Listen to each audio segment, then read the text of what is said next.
খাঁচার ভিতর পালে ময়না সে কোনদিন আপন রয় না, খাঁচা ভেঙে পালিয়ে যাবে, খাঁচা ভেঙে পালিয়ে যাবে, একটু পেলে ভাত রে গোরস্থানের একটু মাটি বাইনা করে রাখ রে, গোরস্থানের একটু মাটি বাইনা করে রাখ রে। খারাপ লাগতেছে বাজানরা আমার, ভাইরা আমার, আল্লাহ রাব্বুল আলামিনের নবী বলেন, যারা যে উম্মত আমি নবীর উপরে একবার দরুদ সালাম পড়বে, কয়বার? জোরে বলেন কয়বার? একবার দরুদ সালাম পাঠ করবে, আমার আল্লাহ রাব্বুল আলামিন সাথে সাথে বান্দার আমলনামা থেকে 10টা করে গুনাহ মাফ করে দেন। জোরে বলেন সুবহানাল্লাহ। এ ভাইরা আমার, আল্লাহর নবী আখির জামানার পয়গম্বর নূরুল আলামিন নবী মুহাম্মদুর রাসূলুল্লাহ সাল্লাল্লাহু আলাইহি ওয়াসাল্লাম বলেন, আল্লাহর কোন বান্দা যদি একবার আমি নবীর উপরে দরুদ সালাম পাঠ করে, আল্লাহ পাক 2 নম্বর পুরস্কার দেন। বান্দা বান্দিদের উপরে আমার আল্লাহ রাব্বুল আলামিন 10টা করে রহমত নাযিল করে দেন। জোরে বলেন সুবহানাল্লাহ। রহমতে আলম নবী আমার জানের জান, রহমতে আলম নবীজি আমার প্রাণের প্রাণ, সাহাবীরা তোর বানায় ওই নবীজির খায়াল, সাহাবীরা তোর বানায়, বলেন না, সাহাবীরা তোর বানায় ওই নবীজির খায়াল, সাহাবীরা তোর বানায়। রহমতে আলম নবীজি আমার জানের জান, রহমতে আলম নবীজি আমার প্রাণের প্রাণ, সাহাবীরা তোর বানায়, সাহাবীরা তোর বানায়। এ বান্দা আমার, আল্লাহ রাব্বুল আলামিনের নবী, রহমতের নবী, বরকতের নবী বসে আছেন। হঠাৎ করে একজন ইহুদির বেটা, ইহুদির সন্তান, ইহুদির বাচ্চা, ইহুদিরা কিন্তু মুসলমানদের জন্য খুব বন্ধু নাকি? ইহুদিরা বন্ধু, ইহুদিরা মুসলমানদের 1 নম্বর শত্রু, আগেও ছিল, এখনো আছে, ভবিষ্যতেও থাকবে। বন্ধুরা আমার, ভাইরা আমার, এই ইহুদির বাচ্চা আমার হাবিব নবী মুহাম্মদ সাল্লাল্লাহু আলাইহি ওয়াসাল্লামের কাছে চলে গেলেন। কাছে গিয়ে বলতেছে, ইয়া রাসূলুল্লাহ, ইয়া হাবিবাল্লাহ গো, আমার স্ত্রী আমার দেখতে পায় না। আছে না নাই আমাদের দেশে স্ত্রী দেখতে পারে না? কারণ স্বামীর ব্যবহার খুব ভালো। হ্যাঁ, স্বামীর ব্যবহার ভালো, স্বামীটা তো ভালো না, এর জন্য স্ত্রীও দেখতে পায় না। এ বন্ধুরা আমার, মহিলারা কিন্তু খুব খুশি, হুজুর এখানে আসছে তো। হ্যাঁ, এরা আমার বন্ধুরা আমার, আল্লাহ রাব্বুল আলামিনের নবী বসে আছেন। ইহুদি চলে গেলে গিয়ে বলতেছে, ইয়া রাসূলুল্লাহ, ইয়া হাবিবাল্লাহ গো, আমার স্ত্রী আমাকে দেখতে পায় না, আমার কথা শোনে না।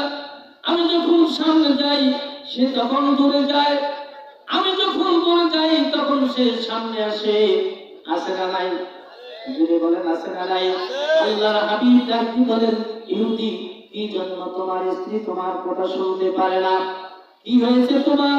কি জন্য তোমার স্ত্রী তোমার কাছে আসে না, তোমার কাছে চাপে না? কি হয়েছে তোমার? ইহুদি ডাকি বলে, হুজুর, আমার একটা দোষ আছে। কয়টা দোষ? একটা দোষ আছে। দোষটা শুনবেন না? বলবো? এই না আমার খারাপ লাগতেছে?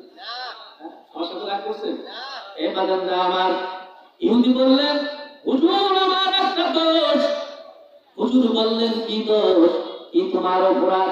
হুজুর, আমি যখন কথা বলি আমার মুখ থেকে দুর্গন্ধ বাহির হয়, দুর্গন্ধের জন্য স্ত্রী আমার যাবে না। আমাদের সমাজে আছে না নাই? সিগারেট খায়, বিড়ি খায়, কি এই বুকে গন্ধ আছে না নাই? যদি বলেন আছে, এই বাবা আপনারা এখানে বিড়ি খান এমন লোক আছেন না নাই? আছে? আজকে থেকে বিড়ি খাওয়া বাদ দেবেন। কোন কোন ভাই হাত তোলেন? বিড়ি খাওয়া বাদ দেবেন, খাবেন না ভাই, বিড়ি খাবেন না। আলহামদুলিল্লাহ 2-3 জন পাওয়া গেছে, এই 3 জনে আমার জন্য যথেষ্ট। কি বলেন? ঠিক না? এ ভাইরা আমার, বিবি বলে, বিবির সামনে যখন কথা বলি মুখ দিয়া দুর্গন্ধ বাহির হয়। বিবির কাছে যখন যাবার চেষ্টা করি তখন বিবি আমার কাছ থেকে দূরে চলে যায়। হুজুর আমার অবস্থায় এই জন্য আমার স্ত্রী আমারে ভালোবাসে না, আমার কাছে চাপে না। আমাকে হুজুর যা ওষুধ দেওয়ার দরকার, ট্রিটমেন্ট দেওয়ার দরকার আপনি দিয়ে দেন। আল্লাহর হাবিব জবান মোবারক থেকে আঙ্গুল দিয়া সামান্য একটু থুতু মোবারক নিয়া ইহুদির মুখের মধ্যে উঠায় দিলেন। জুড়ে বলেন না সুবহানাল্লাহ। মানুষের থুতু মানুষের মুখে দেওয়া যায়? হ্যাঁ, দেওয়া যায়? আরে ভাইরা, আল্লাহ হাবিব নবী আমার মুহাম্মদ সাল্লাল্লাহু আলাইহি ওয়াসাল্লাম থুতু মোবারক নিয়া ইহুদির মুখের মধ্যে উঠায় দিল। ইহুদি মুখের মধ্যে নেওয়ার পরে ইহুদি বলতেছে, আমার মুখে যখন নবীজির থুতু মোবারক এসে গেল, আমার মুখ থেকে মিষ্ক আম্বরের সুগন্ধি বাহির হওয়া শুরু হয়ে গেল। সুবহানাল্লাহ। রহমতে আলম নবী আমার জানের জান, রহমতে আলম নবীজি আমার প্রাণের প্রাণ। সাহাবীরা কুরবানায়, সাহাবীরা কুরবানায় ওই নবীজির খান। ভাইরা আমার, বন্ধু আমার, থুতু মোবারক থেকে মিষ্ক আম্বরের সুগন্ধির চেয়ে বেশি সুগন্ধি বাহির হওয়া শুরু হয়ে গেল। ইহুদি বলতেছে, হুজুর আপনার থুতু মোবারক মুখের মধ্যে নেওয়ার পরে পৃথিবীর জমিনে যতগুলো মধু আমি পান করেছিলাম, মধুর মুখি দিয়ে আমি খেয়েছিলাম, সমস্ত মধুর চেয়ে আপনার প্রিয় দেওয়া, আপনার মুখের দেওয়া থুতু মোবারক পৃথিবীর সমস্ত মধুগুলোকে হার মানিয়ে দিয়েছে। এত মধু, এত মধু আপনার থুতু মোবারকে। ইহুদির বাচ্চা আল্লাহর হাবিবকে রেখে ওখান থেকে বাড়ির দিকে চলে গেলেন। স্ত্রীকে ডাকতে বললেন, প্রিয়তমা স্ত্রী দেখে আসো। স্ত্রী কিন্তু আগের মতো মনে করলে কাছে চাপে না। স্ত্রীকে ডাকতে বলেন, ও প্রিয়তমা স্ত্রী, তুমি একটু কাছে আসো, আমার দেখো কি আমার মুখে। স্ত্রীর কাছে চলে আসলেন। স্ত্রীও দেখতেছে স্বামীর মুখ থেকে এখন দুর্গন্ধ নাই, এখন পৃথিবীর জমিনের সবচেয়ে মিষ্ক আম্বরের সুগন্ধি তার জবান থেকে বাহির হচ্ছে। স্ত্রী ডাকতে বলেন, প্রিয়তমা স্বামী, এত মিষ্ক আম্বরের সুগন্ধি তোমার মুখ থেকে বাহির হয়, কোথায় পাইলেন এগুলো? ডাক দিয়ে বলে, আখিরি জামানার পয়গম্বর নূর নালা নূর নবী মুহাম্মদ মুস্তাফা সাল্লাল্লাহু আলাইহি ওয়াসাল্লামের থুতু মুবারকের বদৌলতে আল্লাহ পাক আমাকে এগুলো দিয়েছেন। এবার স্বামীর থুতু মুবারক স্ত্রীর মুখে উঠায় দিলেন। স্ত্রীর মুখ থেকে মিষ্ক আম্বরের সুগন্ধি বাহির হয়।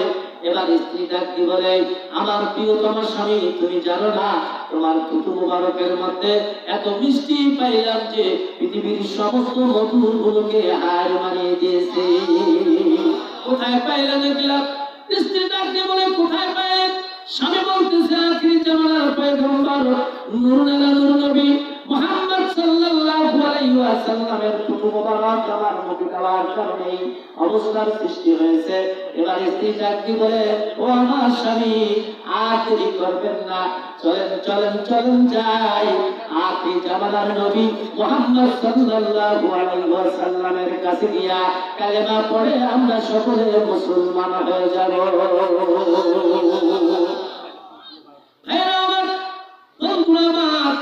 আল্লাহর নবী মুহাম্মদ সাল্লাল্লাহু আলাইহি ওয়াসাল্লাম বসে আছে, স্বামী স্ত্রী দুইজন মিলে নবীজির কাছে গিয়ে বললেন, ইয়া রাসূলুল্লাহ, ইয়া হাবিবাল্লাহ গো, দেরি করবেন না, আপনার হাত মোবারক আমাদের হাতের মধ্যে দিয়ে দেন আর জান্নাতি কালেমা আমাদেরকে পড়ায় দেন, লা ইলাহা ইল্লাল্লাহু মুহাম্মাদুর রাসূলুল্লাহ, লা ইলাহা জোরে লা ইলাহা লা ইলাহা ইল্লাল্লাহু মুহাম্মাদুর রাসূলুল্লাহ সাল্লাল্লাহু আলাইহি ওয়াসাল্লাম। এ বাজানরা আমার, আল্লাহর হাবিব আখির জামানার পয়গম্বর নূর নবী মুহাম্মদুর রাসূলুল্লাহ সাল্লাল্লাহু আলাইহি ওয়াসাল্লাম দুইজনকে কালেমা পড়ে মুসলমান বানায় দিলেন। জোরে বলা যাবে কি সুবহানাল্লাহ? আরো জোরে বলেন না সুবহানাল্লাহ? বন্ধুরা আমার, ভাইরা আমার, আপনার জবান থেকে, আপনার মুখ থেকে শুধু থুথু আসে আর গন্ধ আসে, কি বলেন? কথা ঠিক না ঠিক? কিন্তু রাসূল সাল্লাল্লাহু আলাইহি ওয়াসাল্লামের জবান মোবারক থেকে এসেছিল মিষ্টি আম্বারের সুগন্ধি। তাইলে আমি আর রাসূল দুইজনে কি এক হইলাম? জোরে বলেন এক হইলাম। কিন্তু আমাদের সমাজে তো শোনা যায় রাসূল সাল্লাল্লাহু আলাইহি ওয়াসাল্লাম আমাদের মতো মানুষ, বলে কিনা? জোরে বলেন, শোনেন না? এই আমার, এগুলো কথায় কান দেওয়া যাবে না, এগুলো কথা শোনা যাবে না। এরা হলো বাটপার। এরা কি? এরা হলো বাটপার। এই বাটপারদের কথা শুনবেন না, ঈমান হারাবেন। কি হারাবেন? ঈমান হারাবেন। বন্ধু আমার, ভাইরা আমার, আল্লাহর হাবিব নবীজি আমার মুহাম্মদ সাল্লাল্লাহু আলাইহি ওয়াসাল্লাম বলেন, যারা আমি নবীর উপরে দরুদ সালাম একবার পড়ে 3 নম্বর পুরস্কার আল্লাহ রাব্বুল আলামিন তাদেরকে দিয়ে দেন। আল্লাহ রাব্বুল আলামিন তাদের মর্যাদা 10 গুণ বাড়ায় দেন। জোরে বলা যাবে কি সুবহানাল্লাহ? আসার ভিতর পালে ময়না, সে কোনদিন আপন লয় না, খাঁচা ভেঙে পালিয়ে যাবে, খাঁচা ভেঙে পালিয়ে যাবে, একটু পেলে ভাতরে গোরস্থানের তোমাকে বাইনা করে রাখরে, গোরস্থানের তোমাকে বাইনা করে রাখরে। জোরে বলেন, জোরে জোরে। কষ্ট হচ্ছে আপনাদের? জোরে বলেন, কষ্ট হচ্ছে? বাজানরা আমার, বন্ধুরা আমার, আমার ভাইরা, আল্লাহ রাব্বুল আলামিন আমাদেরকে সৃষ্টি করেছেন। আমাদের আদি পিতা কি নাম? আমাদের আদি পিতার নাম কি? জোরে বলেন, জোরে জোরে বলেন না, বলেন না, জোরে বলেন। আদম আলাইহিস সালাতু সালাম। তৈরি করছেন কি দিয়া? জোরে বলেন, তৈরি করছেন কি দিয়া? হ্যাঁ বলেন, কি দিয়া? মাটি তৈরি। আল্লাহ রাব্বুল আলামিন, আল্লাহ পাক জান্নাতের ভিতরে আদম আলাইহিস সালামকে তৈরি করলেন। জোরে বলা যাবে কি সুবহানাল্লাহ? হযরত জিবরাইলকে ডাক দিয়ে বলেন, জিবরাইল যাও দুনিয়ায় মাটি নিয়ে আসো, আদম তৈরি করব। জিবরাইল আলাইহিস সালাম দুনিয়ার জমিনে চলে আসলেন। আসার পরে মাটির মধ্যে হাত দিল, এভাবে হাত বসায় দিল। পৃথিবীর জমিনের মাটিগুলো টুকরে কান্না শুরু করে দিল, বলল, আমরা দুনিয়ার জমিন থেকে আল্লাহ রাব্বুল আলামিনের কাছে যাইতে রাজি না। জিবরাইল চলে গেলেন, মিকাইলকে পাঠালেন। মিকাইল চলে আসলেন, মাটির মধ্যে হাত দিলে ভাবে মাটি একই কথা বলল, আমরা যাব না। এবার ইসরাফিলকে আল্লাহ পাক পাঠালেন, ইসরাফিল যাও দুনিয়ার জমিনে যাও, মাটি নিয়ে আসো, আদম তৈরি করব। ইসরাফিল আলাইহিস সালাম চলে আসলেন, মাটির মধ্যে থালা বসালেন, মাটির টুকরে কাটলেন, ডাকতে বলেন, ইসরাফিল আমরা যাব না, আপনি চলে যান। আল্লাহকে গিয়ে বলেন, আমরা মাটি পৃথিবীর জমিন থেকে আসমানে যাইতে রাজি না, আমরা যাব না।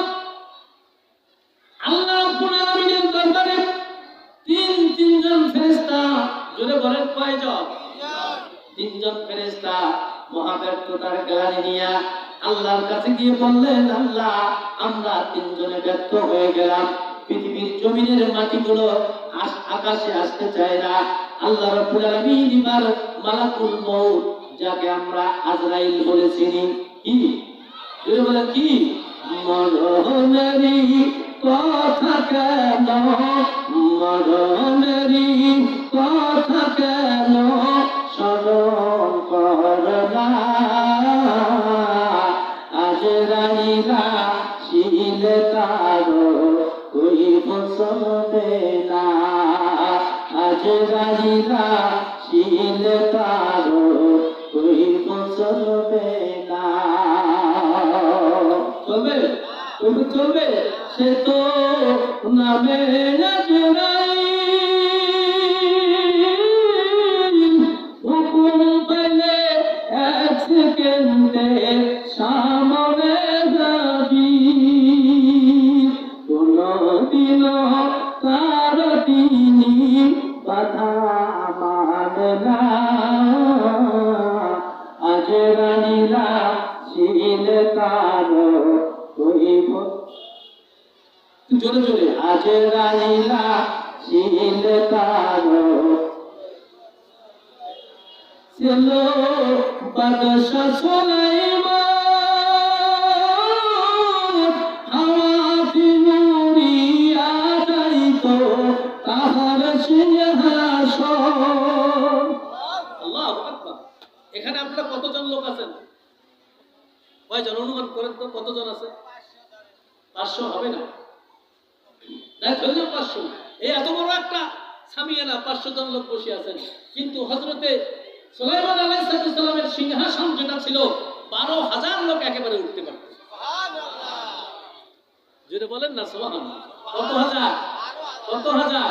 এরকম কয়টা মাটির দরকার আছে? আল্লাহ আকবার। জোরে বলেন আল্লাহু আকবার। বিশাল রাজ্যের রাজা হযরত সুলাইমান আলাইহিস সালাম আছে? আছে? কেন? চলে গেছে। চলে গেছে। কি বল? কোথায় গেছে? চলে গেছে। এই বাজাররা আমার, আপনিও থাকবো না, থাকবেন না, আমিও কিন্তু থাকবো না। পৃথিবীর জমিনে কেউ আমরা থাকার জন্য আসি নাই, সবাই কোনো না কোনো একদিন চলে যাওয়া লাগবে। পৃথিবীর জমিন থাকার জায়গা না, পৃথিবীর জমিনটা হলো আবাদ করার জায়গা। কি বলেন ঠিক না? পৃথিবীর জমিন কিসের জায়গা? আবাদ করার জায়গা। এখন কি আবাদ করবেন? কি আবাদ করবেন? আপনি নেকি আবাদ করবেন, ফসল আবাদ করবেন। নেকিটাও একটা ফসল। বন্ধুরা আমার, ভাইরা আমার, আপনি যখন দুনিয়ার জমিন থেকে চলে যাবেন, বিদায় নিয়ে চলে যাবেন, জানাজার নামাজ পড়ার পরে মানুষগুলো কাঁধের মধ্যে নিয়ে সামনের দিকে চলে যাবে। 2-4জন লোক 4 কাঁধে ধরবে। আপনার সন্তান থাকলে সন্তান ধরবে, আত্মীয় স্বজন থাকলে আত্মীয় স্বজনরা ধরবে, অতিরিক্ত 10-12 জন লোক ধরবে আপনার খাটিয়া। কি বলেন কথা ঠিক না ঠিক? কাঁধে নিয়ে যায় যেই 4জন, সে তোমারই নয় রে আপন। আপন? যদি বলেন আপন। কাঁধে নিয়ে যায় যেই 4জন, সে তোমারই নয় রে আপন।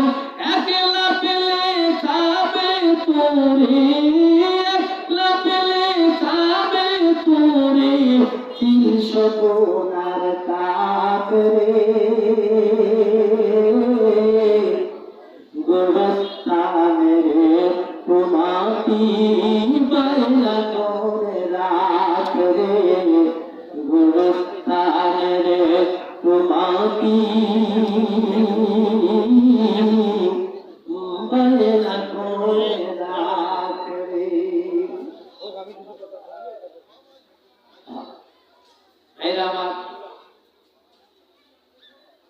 ছিল বাদশা সুলাইমান, হাওয়াতে উড়িয়া যাইত তাহার সিংহাসন। সিংহ তো চলিয়া গেল, রাহাই পেল না, আজরাইলা শিলে কারো কইব চলবে না, আজরাইলা আর তুই পছন্দে না। জোরে বলেন না মারহাবা, আরো জোরে বলেন না মারহাবা। এ ভাইরা আমার বলতেছিলাম, তিনজন ফেরেশতা ব্যস্ততার গ্লানি নিয়ে আল্লাহর কাছে চলে গেলেন। আল্লাহ রাব্বুল আলামিন এবার মালাকুল মউত আজরাইলকে ডাকলেন, আজরাইল যাও, দুনিয়ার জমিনে চলে যাও, এক মুষ্টি মাটি নিয়ে আসো। এক মুষ্টি মাটি দিয়া আমি আল্লাহ রাব্বুল আলামিন আদম তৈরি করার কাজ শুরু করে দেব। জোরে বলেন সুবহানাল্লাহ। মালাকুল মউত হযরতে আজরাইল আলাইহিস সালাম পৃথিবীর জমিনে আসলেন। আসার পরে থাবা বসালেন। থাবা বসার পরে এক মুষ্টি মাটি নিয়ে তিনি চলে গেলেন, আল্লাহকে জমা দিলেন। আল্লাহ রাব্বুল আলামিন ডাকতে বলেন, আজরাইল আসো, এদিকে তোমার সঙ্গে কথা। আজরাইল ডাকতে বলেন, আল্লাহ কি আবার কথা? অর্ডার করেছেন মাটি নিয়ে আসার জন্য, মাটি তো আমি নিয়ে এসেছি। আল্লাহ রাব্বুল আলামিন ডাকতে বলেন, আজরাইল মাটি নেওয়ার সময় পৃথিবীর জমিনের মাটিগুলো কি কোনো কথা তোমার সঙ্গে বলে না? বলে নাই? আল্লাহ রাসূল বললেন, মাটি নেওয়ার জন্য যখন থালা বসাইছিলাম, পৃথিবীর মাটিগুলো টুকরে কেটে উঠেছিল, তারা আসতে চাই নাই।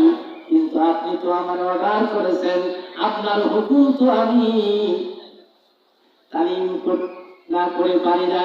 আপনার হুকুম তালিম করার জন্য, হুকুম মানার জন্য, অর্ডার ফলো করার জন্য দুনিয়ার জমিন থেকে মাটি নিয়ে এসে দিয়েছি। মাটিগুলো সংগ্রাম করুক, কান্নাকাটি করবে, এটা দেখার ব্যাপার আমার না। এটা আমি দেখবো না।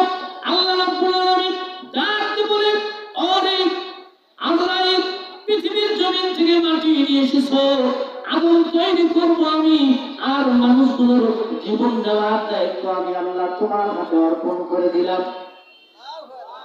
আমার বন্ধুরা, আমার আজরাইল আলাইহিস সালাম আল্লাহকে ডাকতে বলে, আল্লাহ পৃথিবীর জমিনে কত নবীরা আসবে, ওলিগণ আসবে, সাহাবায়ে কেরামরা আসবে, যাদের সম্মান পৃথিবীর জমিনে ফেরেশতাদের চেয়ে অনেক বড় বড়, অনেক বেশি সম্মান তাদের। নবীদের সম্মান অনেক দিয়েছেন, সাহাবায়ে কেরামদের সম্মান অনেক দিয়েছেন, ওলিদের সম্মান অনেক দিয়েছেন, আলেম ওলামাদের সম্মান অনেক দিয়েছেন, শহীদদের সম্মান অনেক দিয়েছেন। রব্বুল আলামিন এই মানুষদের জীবনগুলো আমরা নিয়ে আসবো, আমি নিয়ে আসবো, পৃথিবীর মানুষগুলো আমারে দোষবে। আল্লাহ রাব্বুল আলামিন ডাকতে বলে, না না, পৃথিবীর কোনো মানুষ তোমারে দোষবে না। পৃথিবীর জমিন থেকে মানুষগুলোকে নিয়ে আসার জন্য আমি আল্লাহ রাব্বুল আলামিন একটা ব্যবস্থা করে দিব, তোমার দোষ হবে না। এখন কি কি দোষ, এটা তো আপনারা নিজের চোখ দিয়ে দেখতেছেন, কি বলেন, তাই না? কি হয়ে বললো? অসুখ হয়েছে, কি হইলো? অ্যাক্সিডেন্ট হয়েছে, কি হইলো? পানিতে পড়ছে, কি হইলো? আগুনে পড়ছে। কি বলেন, ঠিক না? আজরাইলের দোষ আছে? আজরাইলের দোষ আছে? আজরাইল আলাইহিস সালামের দোষ নাই। এই না আমার বন্ধুরা, আমার ভাইয়েরা আমার, এ বাবারা, আপনারা খাড়ায় কেন ভাই?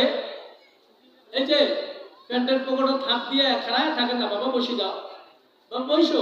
এই যে সবাই বসেন, মাহফিলের পরিবেশটা খুব সুন্দর হবে। কোরআনের পরিবেশ যত সুন্দর হবে, আল্লাহ পাক তত মর্যাদা আপনাদের বাড়ায় দিবে। আল্লাহ পাক আপনাদের বিপদ আপদ থেকে মুক্তি দান করে দিবে। আপনি সম্মানিত হয়ে যাবেন, পৃথিবীর মানুষগুলো সবাই আপনাকে সম্মান করবে। কি বলেন, কথা দিতে হবে। এজন্য কোরআনের মাহফিলে এসে দাঁড়িয়ে থাকা যাবে না, এদিক সেদিক ঘোরাঘুরি করা যাবে না। আসি শোনেন, একটা কথা যদি লেগে যায়, কয়টা কথা?